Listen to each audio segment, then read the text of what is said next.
Hello বন্ধুরা, কালকের ভিডিওতে জানলাম যে ডাব্লিউবিএসএসসি গ্রুপ সি এর চাকরি পাওয়ার জন্য যে সকল ধাপের মধ্য দিয়ে গিয়ে চাকরিটা পাওয়া যায় তা নিয়ে। তোমরা যদি ভিডিওটা না দেখে থাকো তাহলে অবশ্যই চ্যানেলে গিয়ে দেখে নাও। এছাড়াও আমি ওপরের ভিডিও আইকনে দিয়ে দেব এবং ডেসক্রিপশন বক্সেও দিয়ে দেবো, সেখানে গিয়েও তোমরা দেখে নিতে পারো। তো সেখানে আমি খুব ভালোভাবে বুঝিয়ে দিয়েছি যে একজন ক্যান্ডিডেট গ্রুপ সি এর পরীক্ষা দেওয়া থেকে শুরু করে 5টি ধাপের মাধ্যমে গিয়ে তার স্বপ্নের চাকরি গ্রুপ সি এর চাকরিটা পেতে পারে। তো অবশ্যই তোমরা চ্যানেলে গিয়ে দেখে নাও। তো আসল ভিডিওর টপিকে আসি। তো দেখো, তোমাদের আজকের এই ভিডিওর টপিক হলো কিভাবে একজন ডাব্লিউবিএসএসসি গ্রুপ ডি এর ক্যান্ডিডেট তার চাকরিটা পেতে পারবে। তার আগে বলি, 2017 সালে যে ডাব্লিউবিএসএসসি গ্রুপ ডি এর পরীক্ষাটি হয়েছিল তা মূলত 45 নম্বরের মধ্যে হয়েছিল। রিটেন এক্সামটা 45 নম্বরের মধ্যে হয়েছিল, তোমরা দেখতেই পাচ্ছ। তো 45 নম্বর রিটেন এক্সাম এবং 5 নম্বরের ইন্টারভিউ হয়েছিল, এবং যারা এই 50-এর মধ্যে তাদের নাম্বার কাট অফের মধ্যে ছিল তারা মূলত এই ডাব্লিউবিএসএসসি গ্রুপ ডি এর চাকরিটা পেয়েছিল। কিন্তু এইবারে তা সম্পূর্ণ আলাদা। যখন এই টেন্টেড এবং আনটেন্টেডের ঘটনাটি ঘটলো এবং 2017-র পুরো প্যানেলটাই যখন বাতিল হয়ে গেল, তখন সংসদ এই গ্রুপ ডি এর পরীক্ষাটি আবার নিতে বাধ্য হলো। ফলে নতুনরাও এই পরীক্ষাটি দেওয়ার সুযোগ পেল। কিন্তু সংসদ পরীক্ষাটির প্যাটার্ন পাল্টে দিল। 2017 সালে ডাব্লিউবিএসএসসি গ্রুপ ডি পরীক্ষা যেখানে 45 নম্বরের হয়েছিল রিটেন পরীক্ষাটি, সেখানে 2026 সালে অর্থাৎ এই বছর ডাব্লিউবিএসএসসি গ্রুপ ডি পরীক্ষাটি সংসদ 40-এর মধ্যে রিটেন এক্সামটি অনুষ্ঠিত করলো। আর আরও 5 নাম্বার সংসদ মূলত এক্সপিরিয়েন্সের জন্য বাড়তি সকলকে দিল।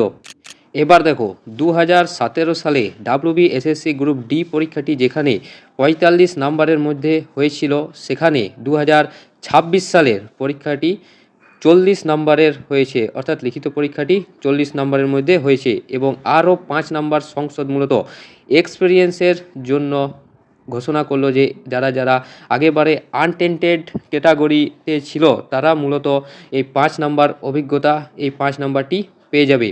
অর্থাৎ যাদের নাম আনটেন্টেডে ছিল তারা এই পরীক্ষাটি দিয়েছে, সে 2019 থেকে 2025 সাল পর্যন্ত 5 বছর কাজ করার জন্য সংসদ তাদেরকে আরও 5 নাম্বার এক্সপিরিয়েন্সের নাম্বার হিসেবে দেবে।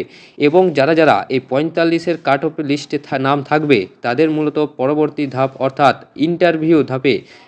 ইন্টারভিউ ধাপে অগ্রসর হবে। আর এই ইন্টারভিউ ধাপে মোট 5 নাম্বার আছে, তোমরা দেখতেই পাচ্ছ। তো ইন্টারভিউ ধাপে তোমার সমস্ত কিছু দেখা হবে, অর্থাৎ তোমার communication skill, general knowledge, outfit, group D এর সম্পর্কে কতটা জ্ঞান তোমার আছে, কতটা জ্ঞান বা চারিপাশে সম্পর্কে তোমার কতটা জ্ঞান, তার সমস্ত কিছু দেখা হবে। এবং এই সমস্ত কিছুর ভিত্তি করে তোমাকে 5-এর মধ্যে নাম্বার দেবে। অর্থাৎ গ্রুপ ডি পরীক্ষাটি টোটাল 50 নাম্বারের মধ্যে অনুষ্ঠিত হবে। তো প্রথম ধাপ দেখো, তো আমাদের প্রথম ধাপ হলো রিটেন এক্সাম। বা লিখিত পরীক্ষা। তো রিটেন এক্সামে যেখানে তোমার এক্সাম সেন্টারে গিয়ে পরীক্ষা দিয়ে এসেছিলে, সেখানে মোট 20টি সাধারণ জ্ঞানের প্রশ্ন ছিল, অর্থাৎ জিকে প্রশ্ন 20টি ছিল, 10টি ছিল রিজনিং এবং 10টি অঙ্ক প্রশ্ন ছিল। তা তোমরা এই পরীক্ষাটি দিয়ে এসেছিলে। টোটাল মার্কস ছিল 40 নম্বরের টোটাল পরীক্ষা হয়েছিল। দ্বিতীয়টি হলো এক্সপিরিয়েন্স, অর্থাৎ 2017 সালে আনটেন্টেড লিস্টে যারা ছিল এবং পরীক্ষায় বসেছিল তারা সবাই 5 নাম্বার করে বাড়তি পাবে। এবং তৃতীয়টি হলো ইন্টারভিউ পর্ব। এটি হচ্ছে গ্রুপ ডি এর সবথেকে গুরুত্বপূর্ণ অধ্যায় বা গুরুত্বপূর্ণ ধাপ। তো এই ইন্টারভিউ অর্থাৎ যারা কাট অফ ক্লিয়ার করেছো তারা ইন্টারভিউতে ডাক পাবে, এবং সেখানে মূলত 5 নাম্বার আছে। এবং আগে বললাম যে ইন্টারভিউতে তোমার কমিউনিকেশন স্কিল, সাধারণ জ্ঞান, আত্মবিশ্বাস, ব্যক্তিত্ব, জ্ঞান এবং সমস্যার সমাধান, শিষ্টাচার প্রভৃতি কিছু দেখা হবে, এবং তার উপর ভিত্তি করে 5-এর মধ্যে তোমাকে নাম্বার দেওয়া হবে। এইবার সংসদ সর্বশেষে একটি কাট অফ লিস্ট বাই করবে, যা মূলত 50-এর মধ্যে হবে।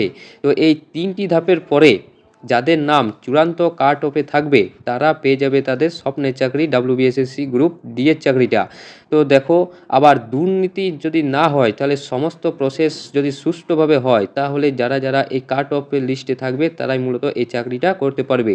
কিন্তু সংসদ এই এক্সপিরিয়েন্সের উপর 5 নাম্বারটি দিয়ে খুবই খারাপ করেছে। এতে নতুনদের সুযোগ অনেকটাই কমে যাবে।